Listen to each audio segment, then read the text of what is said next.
अंतर्राष्ट्रीय हिंदू महासंघ भारत के प्रदेश अध्यक्ष सुमित कटियार के नेतृत्व में आगरा में छत्रपति शिवाजी महाराज का जन्मदिन बहुत ही हर्ष उल्लास के साथ बिजलीघर चौराहे पर स्थित शिवाजी महाराज की प्रतिमा पर माल्यार्पण जल अभिषेक कर मनाया गया। वहीं सुमित कटियार प्रदेश अध्यक्ष का कहना था, ज्ञात हो कि छत्रपति शिवाजी महाराज की यह प्रतिमा 24 जून 2018 को हमारे ही द्वारा एक आंदोलन करके लगवाई थी। हमें शिवाजी महाराज के जीवन से प्रेरणा लेने की जरूरत है। मुख्य रूप से उपस्थित भाजपा अनुसूचित मोर्चा महानगर मीडिया प्रभारी अर्जुन गिर्ज रहे। संगठन के महानगर अध्यक्ष नितिन गोस्वामी, कार्तिक चौहान, राजपाल प्रजापति, चौधरी रतन बाबू, विजय गुप्ता, आदर्श कुमार सचान, VL वर्मा, निशु शर्मा, राजेश कश्यप, बंटी पचौरी, अनिल पचौरी सहित दर्जनों कार्यकर्ता उपस्थित थे। वहीं बिजलीघर चौराहे पर छत्रपति शिवाजी महाराज जिंदाबाद के नारे से बिजलीघर गूंजा। आज अंतर्राष्ट्रीय हिंदू महासंघ आगरा महानगर प्रदेश के अध्यक्ष सुमित कटियार जी और आगरा महानगर के युवा प्रकोष्ठ के अध्यक्ष नितिन गोस्वामी जी के नेतृत्व में यहाँ पर बिजलीघर चौराहे पर शिवाजी महाराज जी का जन्मदिन हर्षोल्लास के साथ और हिंदुत्व के हमारे सभी युवा साथियों के साथ जोर से मनाया जा रहा है। आगरा की जनता को क्या संदेश देना चाहेंगे? आगरा की जनता को मैं संदेश देना चाहूँगा कि ऐसे वीर योद्धाओं से जिन्होंने अपना जीवन हिंदुत्व के लिए न्यौछावर कर दिया। 15 साल की उम्र में शिवाजी महाराज ने 1630 के अंदर उन्होंने जन्म लिया और 1645 के अंदर उन्होंने हिंदुत्व की लड़ाई के लिए तो वो तत्पर खड़े हुए।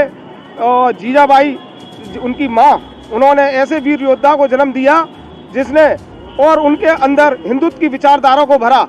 जैसे रामायण को सीखने का उनको बहुत इच्छा थी, अस्त्र शस्त्रों की उनको बहुत सीखने की इच्छा थी, उन्होंने सिखाया और ऐसे वीर सपूत को तैयार किया। जिस टाइम मुगल शासन का समय चल रहा था, हर बच्चा है ना मुगल शासन के समय में मुस्लिम बना हुआ था। उस पीरियड में बड़े बड़े किले घेर लिए गए थे मुस्लिम शासकों ने।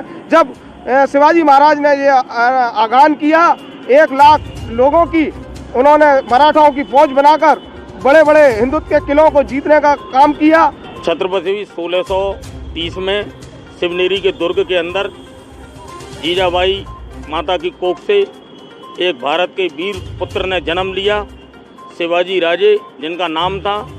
और उस समय पर भारत के अंदर मुगलों का आदिलशाही की हुकूमत पूरे देश के अंदर चल रही थी।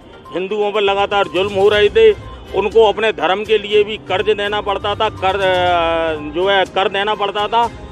उस समय पर छत्रपति ऐसी विकट परिस्थितियों में छत्रपति शिवाजी महाराज का जन्म हुआ और उसके बाद जीजाबाई ने उनको बचपन से ही महाराणा प्रताप और तुम्हारे तमाम अपने वीर योद्धाओं की शौर्य गाथाएँ उनको कराई थी। साथ में रामायण और गीता का भी उनको ज्ञान था। तो उनको धर्म और शस्त्र दोनों की ही शिक्षा बचपन से मिली। और छत्रपति शिवाजी महाराज ने युवा होते ही आदिलशाही हुकूमत को जड़ से उखाड़कर फेंक दिया। औरंगजेब की विस्तारवादी नीति को भी उन्होंने ब्रेक लगाने का कार्य किया। औरंगजेब की सिंहासन की चूलें हिला दी। आगरा से उनका बहुत गहरा लगाव था। यहाँ पर औरंगजेब ने उन्हें धोखे से संधि के नाम पर बुलवाया और उसके बाद कैद कर लिया। लेकिन छत्रपति शिवाजी महाराज अपने पुत्र शंभू राजे भोंसले के साथ में अपनी सूझबूझ के साथ में यहाँ से निकले। और उसके बाद जीवन भर औरंगजेब उनसे लड़ता हो सकता था लेकिन उन्हें कभी जीत नहीं सका, उनको कभी हरा नहीं सका। ऐसे हिंदवी स्वराज की स्थापना करने वाले छत्रपति शिवाजी महाराज का आज जन्म दिवस है। हम उन्हें नमन करते हैं। साथ ही युवाओं को इससे भी हमारा ये आह्वान है कि छत्रपति शिवाजी महाराज के बताए हुए मार्गदर्शन पर चलें और भारत को हिंदू राष्ट्र बनाने के कार्य को आगे बढ़ाएं।